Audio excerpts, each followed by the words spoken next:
اگلا ہمارا ٹاپک ہے صنعت تضمین۔ اس پہ پہلے بھی ایک لیکچر میں دے چکا ہوں جو فرسٹ ایئر اور سیکنڈ ایئر کے طلبہ و طالبات کے لیے تھا، صنعت تضمین۔ اب اس میں مزید اضافے کے ساتھ مزید آگے ڈیٹیل کیا ہے، صنعت تضمین کہاں پہ استعمال ہوتی ہے اور اس کے کون کون سے طریقے ہیں۔ صنعت تضمین کے لغوی یا لفظی مطلب ہیں پناہ میں لینا اور ضامن بنانا۔ اصطلاح میں تضمین سے مراد کسی دوسرے شاعر کا کوئی مصرع یا شعر اپنی غزل میں استعمال کرنا۔ مثلاً علامہ اقبال کا ایک شعر ہے کہ بے خطر کود پڑا آتش عشق میں نمرود، عقل ہے محو تماشائے لب بام ابھی۔ تو اس مصرعے کو ہمارے ایک دوست تھے شاہ جہاں سالف، انہوں نے اس میں تضمین کیا کی اور اس پہ پوری غزل لکھی کہ قید پھولوں کا پڑا شہر میں جس دم سالف، بے خطر کود پڑا آتش عشق میں نمرود۔ اسی طرح علامہ اقبال کے ایک اور بال جبریل کی غزل ہے، اس کا آخری شعر ہے کہ یہ کائنات ابھی ناتمام ہے شاید، کہ آ رہی ہے دمہ دم صدائے کن فیکون۔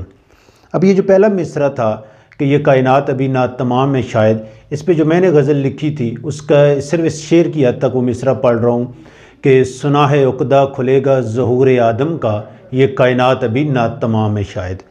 تضمین کا جو مقصد ہوتا ہے وہ یہ ہوتا ہے کہ جب کسی اساتذہ شعراء کی کوئی غزل آپ یا نظم اٹھاتے ہیں تو اس نظم کے برابر آپ نے اپنے جب شعر لکھتے ہیں، مصرع لکھتے ہیں، غزل مکمل کرتے ہیں، نظم مکمل کرتے ہیں، تو آپ کا ذہن اس لیول تک پہنچنے میں یہ صنعت جو ہے یہ آپ کی بہت زیادہ معاون اور مددگار ثابت ہوتی ہے کہ شاعر جس لیول پر، جس ذہن پر، جس شاعری کی بلندی پر موجود شعر لکھ رہا ہے، تخلیق کر رہا ہے، کہ آیا کہ آپ بھی اس لیول تک پہنچ سکتے ہیں یا نہیں پہنچ سکتے۔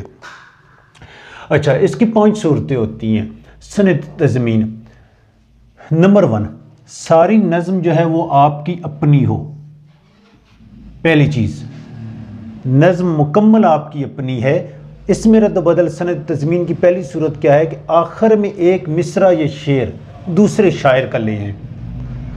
جو شاہ جہاں سالف کی حوالہ دیا تھا غزل کا اور اپنی ایک جو غزل ہے اس کا ذکر کیا تھا، میرا وجود وہاں ہم کلام ہے شاید، شعور زیست کا پہلا سلام ہے شاید۔ تو اس پہ ہے اقبال کی ہی زمین میں تضمین کی گئی ہے، سنا ہے عقدہ کھلے گا ظہور آدم کا، یہ کائنات ابھی ناتمام ہے شاید۔